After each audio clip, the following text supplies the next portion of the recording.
115, and I just want to say thank you for being a guest on my talk show. Thank you, Keith. Very lovely to be here. So, yeah, good evening, good morning, good afternoon, everyone. Hi, Keith. Now, for people who want to know what uncensored is, uncensored is my way of showing people that even with a learning disability, I can still overcome controversy and reach my goals in life. At the same time, I'm able to turn myself into a perfect example for people out there dealing with any type of learning disability or disabilities. But you should never give up or have people label you. And if you're passionate about doing something, you should go out and prove to them you're able to amount to something. Now, with that being said, it's half hour, 45 minutes of your time.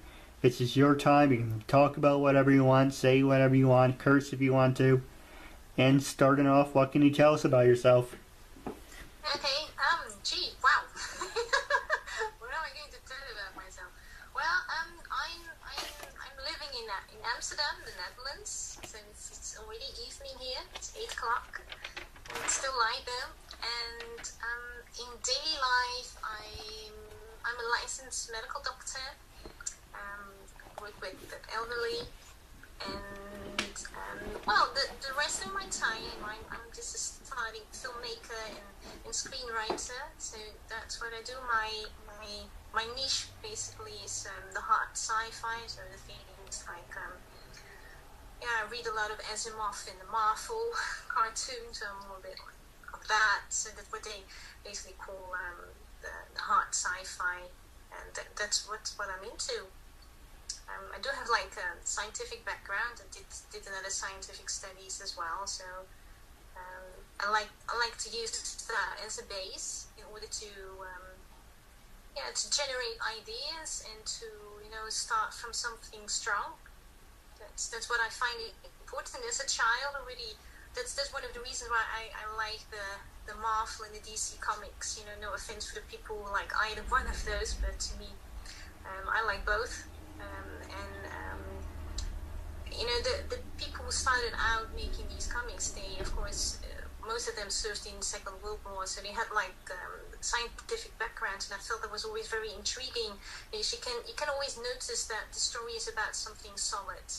So for me, that was like as a child, I already wanted to be a filmmaker. To whatever I do, that make sure that you have something scientific, even if it was just psychology or something, to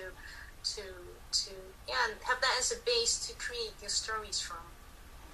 So. Now, while on the subject you're talking about scientific, the only scientific heroes I know of is the Hulk, Bruce Banner, Mr. Fantastic from the Fantastic Four, and Dr. White from DC. And there's a couple of other ones. There's the Atom. Like I said, there's a couple of other ones, but those are the only four that come to mind. But what superhero out of the whole science thing you like? Who do you think influenced you or you like the most? As a child, well, that's actually not the Marvel comics. That was Bones from Star Trek. Yeah, it was something completely different. No, the characters of Marvel, what I actually was trying to say is that, coming up with this kind of scientific characters, it means in general you need to have some scientific understanding yourself in order to make them believable. That's what I mean. You come from a scientific background, therefore you know how scientific people are. You extrapolate that into a character, and now you have something very believable that the general public in a way has no knowledge of. That's what I mean. That's right. What I'm trying to do as well. Oh, that's really my characters. So most of my characters, they always have like a scientific background. Just what you're saying. Because then they are strong, and then they do something unusual with it. Either they work in a field that isn't existent at the moment, and therefore that gives them the liberty in the story to come up with unusual solutions. You know, it makes them, I think, a little bit more graspable, but also more interesting to play with than, you know, they're just a biologist or they are in genetics or something. You know, to a certain extent, a lot of that can be found in the internet. So if you make it, I don't know, like, well, we do have still astrobiologists, but, you know, if like the Mars specialists, for instance, in biology, we wouldn't have that at the moment. So that would be like a more interesting character. But then, of course, you need to know I would feel about biology. It would make my task easier if I then know about biology. If I want to create a character like that, you can always ask people. But to me, being a scientist myself, I always notice when people have done the background work or not. Alright. Now the next question is, and don't mind if I get up and walk around, I just have to let my cat out. Oh, that's... But next question I was gonna ask you is, have you ever been to the States, and how different is the States to the Netherlands? I've never been to the Netherlands. I've been to the States in December. I went to New York and Pennsylvania. Coming back now. Yeah, I went to New York and Pennsylvania, and I was. Oh, you're back. You're back. So yeah, I went to New York and Pennsylvania in December to celebrate Christmas, and I was there to visit my boyfriend. What's the difference you like between the Netherlands and the States? Well, I must say, okay, I'm going to say this like really honestly. I didn't like New York that much. I did like Brooklyn, but Manhattan and stuff. It was too overwhelming. That was basically it for me. So I'm very sensitive, like, you know, like an empath. I'm very sensitive, so I draw everything in. It was like people everywhere. It was so crowded, and then people are. Yeah, with all due respect, but I find it a bit rude when in the public transport in New York, like, excuse me. Okay, people are rude here too, but that pushing you away, ooh, I felt like really uncomfortable. So that first encounter was a bit like, oh, I don't know. But you know, Brooklyn, I loved it there. That was so cool, was so laid back, was so nice. But you know, it was just a few days, and sometimes you have that instant click, and sometimes it takes a little bit of time. And when it comes to New York, I do like New York because it was once New Amsterdam. So it has a lot of Amsterdam with the buildings, and it's like built on these huge pillages we have in Amsterdam as well. So I do like it. I just need to find a way to get through this energy and stuff. And then it's perfect. But yeah, we'll get there. But it was not in December, so. So how the rest was, how was it different from Amsterdam? I must actually say, okay, what's really different? I must say that people are nicer? I think in general people are a bit nicer, friendlier, more open-minded, welcoming. Actually, I should say open-minded, like welcoming. And very interested. That was like really funny. People are very interested. Oh, you're from the Netherlands, so how are things there? And you know how, especially about food, like how are things differently prepared, or why we call things differently, or what are like the similarities. So that was very nice. I mean, that's different. With Dutch people do sometimes have a tendency to be a bit on their own, a bit solitary, and it takes a bit more time to, in order for them to be interested really in you know, absorbing another culture. Sometimes it goes quick, and sometimes it's a bit sort of wriggle around a bit before they actually open up. So I think to me that was like a really nice. Yeah, I thought that was really nice, and of course it's huge. It's huge. Every street is like, wow, you're like 4 or 5 rows, and yeah, that's really tiny here. Netherlands is a tiny country, and Amsterdam is very tiny as well. But you know, it was nice that I did recognize, for instance, in New York, like the building blocks that I just said was just quite similar. How they have, I mean, of course, in New York way higher, but that was very similar. So it was nice. But I think the mentality that was, I think, for me the biggest thing. Yeah. Well, I have two questions for you. And the first one is, you ever see The Princess Bride?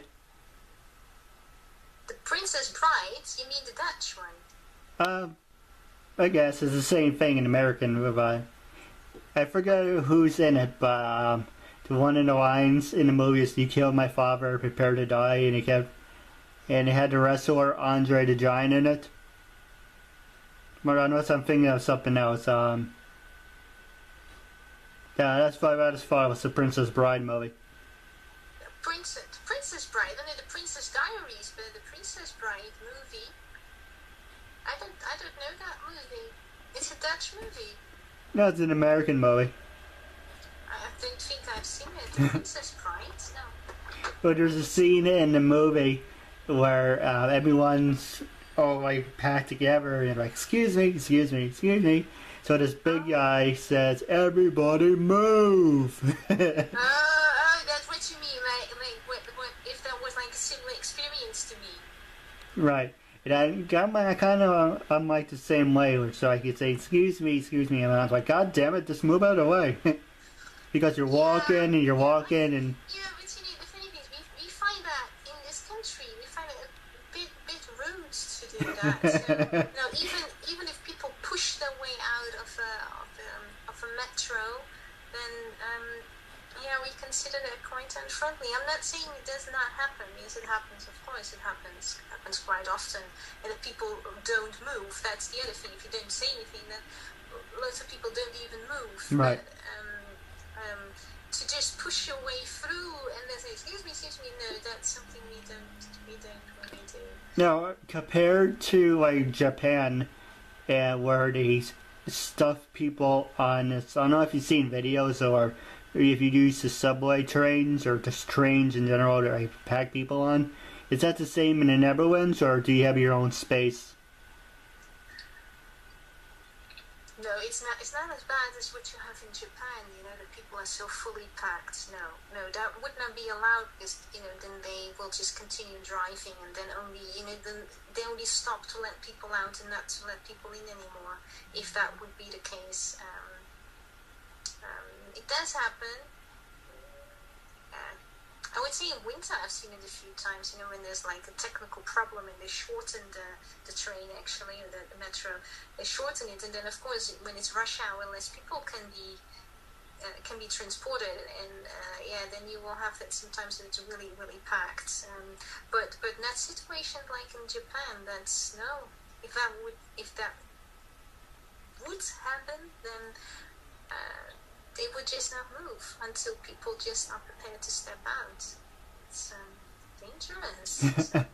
And it's unsafe too. Like you have 200 people on a train, and most recently there's another train accident in the States, and it's kind of like there's no reason to go that fast, and it's kind of like you got to get there when you get there, but it's just ignorance and stupidity on most people. It definitely is, I think, yeah. But what I heard that that excuse me thing, that it's something that is that people in New York only do. I heard. I'm not really not sure, but it's again something to get used to. But yeah, overpacked metros. That should not be allowed. There's of course always a real danger, not only because they're packed so full, but how are people going to get off?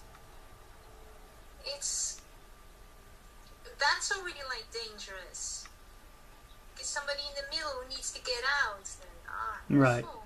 And personally, I would not enter a train that looks so full. I would just let it pass. I mean, just I'd rather be late than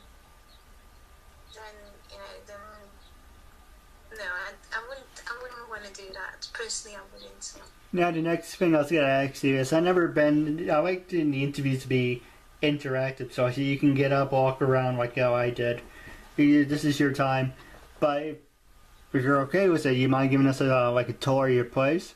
I never been to the Netherlands, so I don't think I would ever go there. The thing is that I'm having you a desktop. I can't move that one around. I can perhaps show you a bit of outside, but I can't move my desktop around. That's like heavy. Well, I was acknowledging the window behind you. That's really nice. I'm going to see if I can try to move it. You get like the window here. Let's see. You see something here? It's tough, isn't it? And then I can't move any further. Let's see. No, it's just saying that if you can, you can. Yeah, I think from the outside that's about it what I can do, because I can't move my desktop around. That's very heavy. I was acknowledging behind you. I actually thought there was like a bookshelf behind you, but The book's behind. when I first saw it, I was like, oh, that's really cool. It looks like city lights. Oh yes, I understand. No, what is here? Let me see. I just take this on off. You can still hear me, right? Yes. I can't hear you. So I can hear. Here, these are my. Can you still see? These are my videos, DVDs. These are videos of me when I was doing acting, like loads of theater productions I did. With myself acting. These are my sci-fi and horror selection, like Lord of the Rings, Star Trek, Prophecy, Blades, all kinds of stuff. These are mainly medical books, not very surgery. My DSM, Psychiatry Bible. The name is like Visible Psychiatry Bible. It's like only medical books here. And do I read them often? Not so much. But and here, this is like my screenwriting section. I'm doing like screenwriting. I did actually screenwriting U course, so that's all here and behind. There's like from every part and every script I write, I make like a hard copy, so that's parts of it are in here. It's like a nice one, so this one is full. It's screenwriting U. There's like behind here many other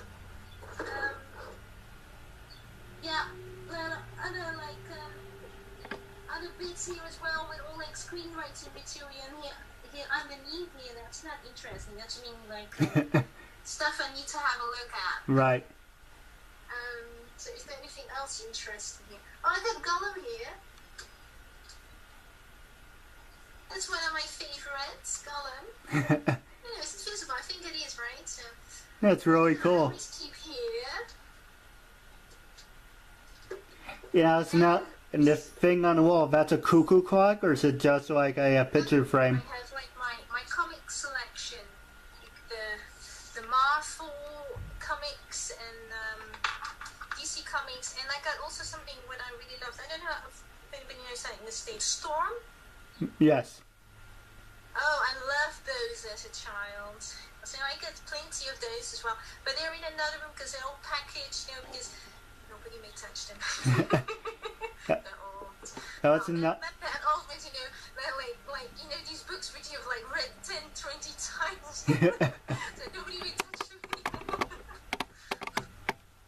Yeah, it's in the thing on the wall. Is that like a cuckoo clock, or is it that's like a picture frame? That there? Yes.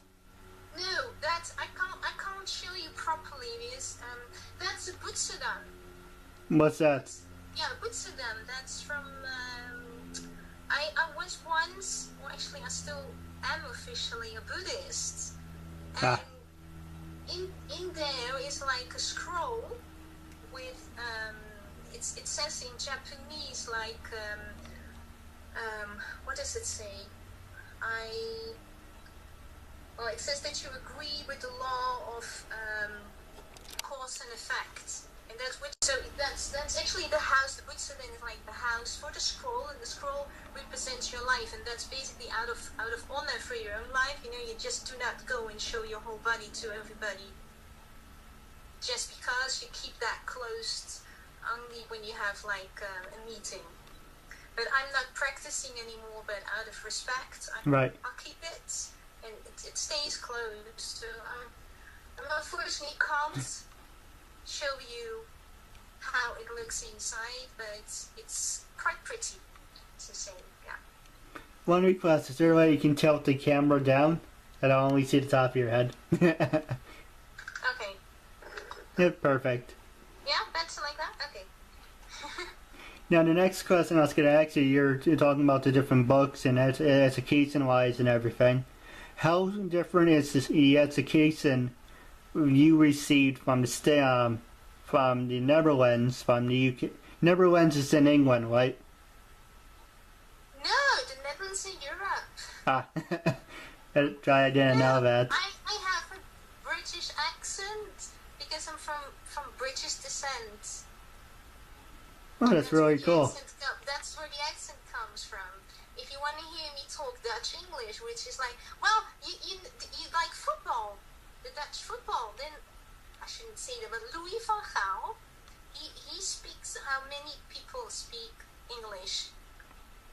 It's horrid. It's awful. I'm very glad I don't sound like that. No, that's really not pretty, but yeah, that's normally how it sounds. No, we are here in Europe, so we're adjacent to in the east side to Germany, and in the south we're adjacent to Belgium and France, and up in the north we have like across the river we have like the UK. That's true, but Dutch doesn't sound like English, not at all. It would be closer to Danish.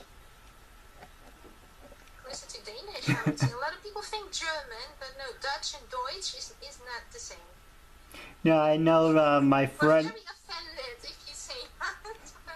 No, it's not the same. My friend went over to England, and he said the only thing you guys, I don't know if it's true, but he said he always got to eat fish and chips. I don't know if that's really true. That's like a big delicacy in England. Yes, it is. It is a big delicacy, yeah. And officially they serve that in like old newspaper because it absorbs the oil very nicely. So you get like your fish and chips in a piece of old newspaper, and that's how you eat it, with vinegar. Yes.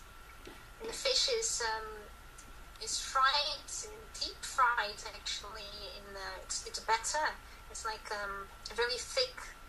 I don't know, would you have similar something in the States? I don't think so. It's like a very thick, hard crust. Well, that's pretty cool. I didn't know that. But, the question I was going to ask you before we got off topic is how different is the education-wise? Say, like, when you went to school, did you do sports? Do you think you got everything out of your education? How different is it from the States? Well, we don't have a cheerleaders. How do you call that? Background, or that's not very fashionable for us to do. That's something really typically American. So we don't have that. Yeah, you can do sports here as well. We have like daily. When you go to high school, so one thing before I get to that, one thing that's different, you have like in the States, what I know, you have like junior high, right, from 11 to something, you go to junior high, and after that you go to high school, and then you graduate. So here, when you're 11, 12, you go to immediately to high school. That's of course a really big transition because you're there being really like a small child, and they're like 17, 18-year-olds as well. So that's a huge transition, but that's how it's arranged here. And then you can have like all different levels in one school. We call it a lycée or lyceum. It means like different levels of right. of types of qualification that you can do. And then yes, you can do the sports here as well. And normally you do that during the day. So it's like scheduled within your with your normal school plan. It's every week, 3 hours, and then either sometimes you're free to do whatever you like. So you can do like balls or team sports or athletics, things like that. And sometimes you have to work on your endurance. That's basically it. But then again, we do not have like the baseball, or which you have like the after school activities, which are organized by high school. That's what we don't have. If you want to do that, then it's private. Then you go somewhere else on a club. For instance, I did tennis for 6 years, but I was in a private club that had nothing to do with school. So school wouldn't interfere with that at all. It was always like after school or in the weekends when you have to prepare for like a championship or something. And I also did ballet classes, but it was also like an extracurricular activity which has nothing to do with school. There are certain ballet schools where that's like intertwined with your school, but that was not for me. And of course, there are always kids who are that qualified, they're up to Olympic level. We have here Elke Zonderland. He's like also in that school. I think he might perhaps already be finished by now, but so that's for instance an example of people who have to combine that with their schoolwork if they're that good. So then special arrangements are made, but so that's different than in the States, I must say. And which I think you also have things like maths club and book club and photo club. Not in the school where I was. It can be. We did have like a singing club, and we did have photography, but that was basically it. That was it. Depends on the school. There are schools here in the country where you can do all these things as well, but it was not in my school. All right. Well, I do have 3 hard-hitting subjects I'd like to ask you, and then I'm going to pass the show over to you, and you can ask me anything you want. Okay. And the first one is, where do you stand on legalizing marijuana? So because I'm Dutch. Okay, well, in general, I think that all drugs should be legalized. It's mainly because it saves us a lot of hassle. And I've worked a lot with people who are addicted to all kinds of stuff, and my opinion is that I'm not saying that less people would use if you legalize it, but there's so many sides of that problem, because I know that when people would look at this would say, oh yeah, but the people who suffer from it, that the families who have people who are suffering from an addiction, that's not only one person that suffers, a whole family that suffers, and perhaps for generations long we might be suffering from the consequences. So I can totally appreciate that then would think like the whole stuff should be banned. Still, I think from what I have seen, that there are enough people who, I'm not saying that they can handle it, but they use it up to a level that their existence makes sense to how they want to live their life. Sometimes people are addicted for such a long time that you may really start and wonder what their quality of life is as soon as you make them clean. Right. And these people might, to the general public, not have it under control because they're continuously using, but for them, being in this kind of in-between state because of the constant use, it gives some purpose, it gives some meaning, it gives them some reason to still be here. Sometimes it doesn't, but for some people, and do you want to take that away from them? It doesn't necessarily mean that everybody who is sober is therefore has a better life. If people wanna want a life without the drugs, without the alcohol, whatever, then, you know, by all means they should. So, you know, I'm not saying that in that case everybody should stay addicted, because in essence that isn't good. But whether you legalize it or not, that problem with the very sensitive people who always get addicted to something, that problem will not be solved by whether you legalize it or not. So you can therefore, I think, legalize. The other thing is, and that's interesting because there's now a little bit more research, scientific research going on in that area, is that we actually don't really know what the benefits are of certain drugs. When we think of drugs, mainly it's always like, you know, addictions and people who suffer. But if you look, for instance, in indigenous people, and there are many other people we don't know yet who, you know, for instance, the Indians chew on cocoa leaves. It has also like still unknown health benefits. For instance, with certain pains. For instance, you can say that if people wanna break through limitations, that hallucinogenic substances might actually aid them, you know, help them to do that. That's of course what certain tribes therefore use as well. Some unknown pains can be maintained by taking mushrooms. There's a lot of that in the medical field that we hardly begin to recognize. That is very interesting. If you ban it, that whole research will never happen. It's a whole level of interesting possibilities to actually maintain quality of life of people that will then be lost. So as far as I'm concerned, legalize it. No, I agree with you. And besides, you know, number one, God grows it. You know, God's the one who put it in the ground anyway.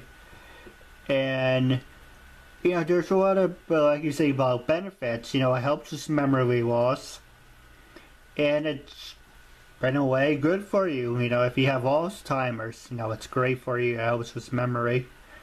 But, you know, like with anything, it should be, should you use it responsibly. You shouldn't abuse it. And same thing with alcohol. But, you know, people abuse it. And, you know, if you do it once in a while, that's great. But, you know, it's kind of like, you know, they drink and drive. And that's what happens. So that you needed to be more responsible with it. And in the next thing I was going to ask you is, no, I'm for it. You know, legalize it. Don't if you do, if you don't, whatever. People are got taken anyway. But the biggest thing is you should be used. I don't mean to hesitate. I apologize. But the biggest thing is you shouldn't abuse it. You know, power comes with responsibility. Comes great power, comes great responsibilities. So yes. You know. Don't do stupid things when you know it's not a good idea.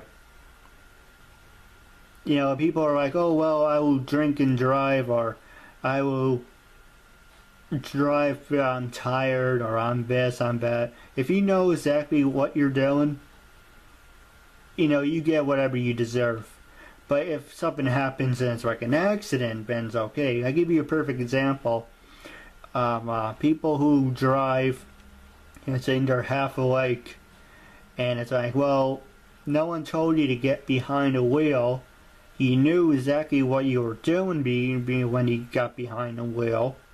And it doesn't matter if you're half asleep, or if you're drinking and driving, you know exactly what you're doing.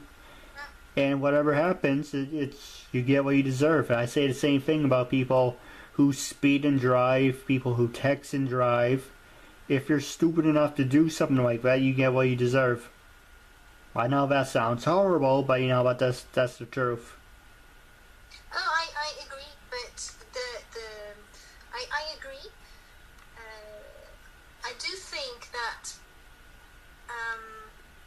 even those people know that they should have taken responsibility. The reason why they choose, because you all have a choice. People always think, I have that choice, but no, you have a choice. You always have a choice. But that people choose to not take responsibility, and that is where the problem lies. Why do people not want to take responsibility? So is that something in their lives that they either want to hurt themselves or they want to hurt other people to make them aware how much they're suffering? Or is it something completely different that perhaps they don't even know of? But you know, when I've worked in psychiatry, and there were like a lot of people who were like on the regular medication that I was prescribing, and at the same time they were taking drugs too. And you know, you can say, oh, that's all right, but to a certain extent it's fine, and because that's their choice. And you know, as the consultation, you know, not that consultation, when you see people more often and they explain more about their life, then at some point, quite often you figure out that there are other things going on in their life, what makes them behave and become hungry for, you know, the Coke or the Methadone or the Ritalin or whatever it is. And if on occasion you're able to reach them on that level and say, hey, why don't you pick that up? Why don't you work on that?